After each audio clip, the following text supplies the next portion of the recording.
Nesse vídeo aqui eu vou mostrar como é que foi o processo de criação da terceira personagem do RPG de Percy Jackson, que eu já fiz dois, eles estão aqui numa playlist, você pode dar uma olhada. E eu comecei fazendo umas poses nele, né? Esse foi uma lição que eu aprendi no último desenho, então eu decidi continuar desse jeito. Eu fiz algumas poses para mandar para a jogadora, para ela ver qual que ela acha que combinava mais com o personagem. A primeira foi dessa garota mais feliz, assim, com os braços mais levantados, como se estivesse festejando. Essa segunda foi como se ela estivesse fazendo algum passo de dança, alguma coisa que desse a entender assim que ela é uma personagem que gosta de participar de festa, gosta de dançar, gosta de se divertir.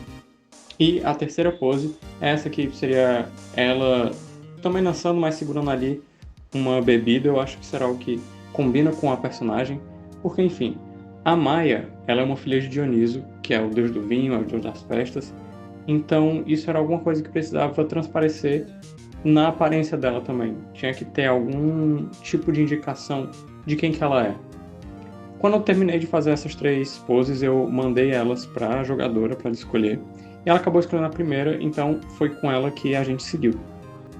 Na narrativa, há mais os poderes dela para criar algumas vinhas, porque ela tem esse controle sobre a natureza, afinal, o Dioniso ele tem controle sobre alguma parte da agricultura, então a Maia ela pode criar vinhas para prender inimigos, para fornecer algum tipo de auxílio para os outros personagens, para os jogadores, né, no caso. E um dos aspectos que a gente teve que se preocupar, que foi até um desafio, foi como que a gente traduziria o elemento da bebida alcoólica para um RPG de Percy Jackson. Já que nos livros, em tese, nenhum dos personagens bebe, nenhum personagem fica bêbado. O máximo que acontece são eles ficarem fora de si, talvez com o Cassino Lotus ou alguma coisa do tipo. Mas enfim, a solução que a gente encontrou foi que a Maia, ela não embebeda as pessoas, mas ela tem uma aura inebriante. Então, é como se ela controlasse a névoa ao redor dela, quando ela está perto de alguém, para essa pessoa ficar um pouco fora de si. Então, ela pode falar mais do que devia, pode talvez revelar alguma informação, ou então não enxergar as coisas como elas estão acontecendo de verdade. Então, esse efeito seria a nossa justificativa e a forma como a gente usaria esse aspecto do álcool, que seria tão particular do Dioniso. Quando eu estava desenhando, eu tive que testar alguns cabelos, e porque eu acho que eu não mencionei isso até agora, mas esse RPG, essa sessão, a história se passa nos anos 80. Então eu fui atrás de algumas referências de corte de cabelo que podiam ser legais, de alguns penteados que eu achei que combinariam com a personagem. E eu encontrei esse aqui que ele podia ajudar a combinar com o estilo dela e ajudaria a manter a pose da Maia. Eu achei legal, achei fofo, achei ele simples, então acabei optando por ir com ele. E outra coisa interessante é que ele ajudava a manter o rosto da personagem bem leve. O design dela talvez não seja o mais esperado até agora. Eu acho que o design do Damian e da Zelda conseguem ser um pouco mais característicos, um pouco mais únicos no sentido, mas o design da Maia, o desenho em geral, eu acho que foi o que eu gostei mais. Em questão de traço, em questão de expressão facial, eu acho que o dela foi o que pareceu mais suave, enquanto o do Damon e o da Zelda pareciam um pouco mais rígidos, um pouco mais brutos. Eu achei que eu consegui usar mais curvas e isso deu uma leveza a mais para a personagem.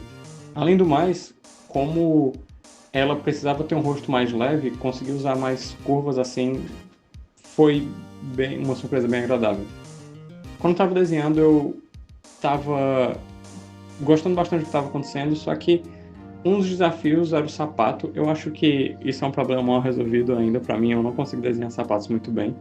E quando eu fui procurar alguns modelos de sapato, alguns modelos de tênis para combinar com o personagem, algo que eu acho que poderia ser de alguém que está sempre andando, eu não queria dar nenhum tamanco, nenhum salto, porque eu acho que isso não ajudaria muito. Então eu fui atrás talvez de um All-Star, um sapato mais simples assim. Talvez nem tivesse na época, mas enfim, eu queria só uma ideia de um modelo mais tradicional. E beleza, eu consegui pegar essa ideia, só que parecia ainda tão esquisito, parecia que essa pose estava muito travada.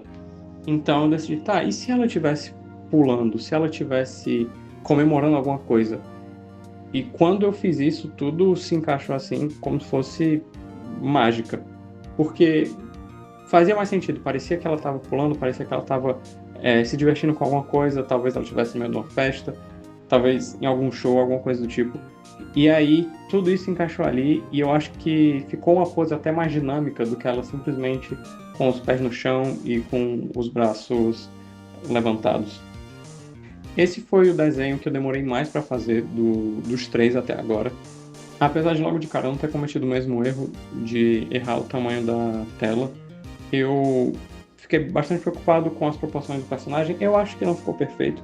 Quando eu olho agora, eu consigo ver que as mãos estão um pouco além do que eu gostaria. Eu acho que eu podia ter...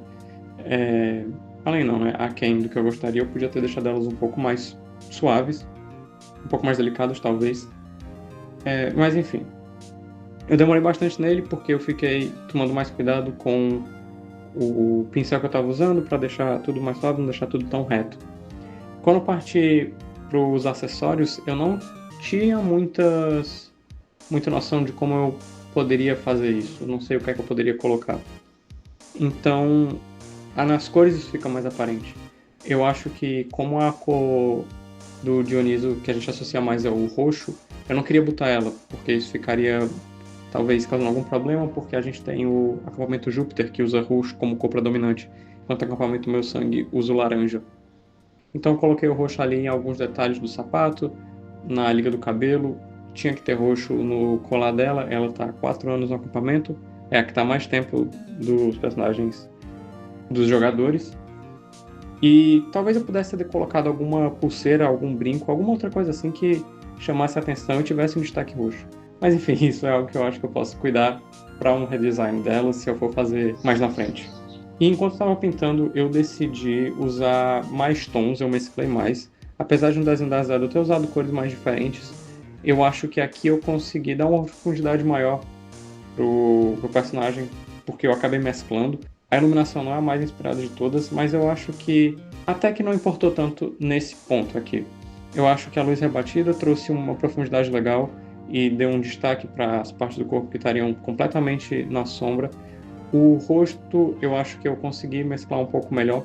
Talvez eu possa usar um pouco mais de cores mais na frente para indicar focos em que a luz está com mais destaque. E o cabelo eu acho que eu posso fazer cores mais contrastantes para ficar mais aparente a diferença de cores.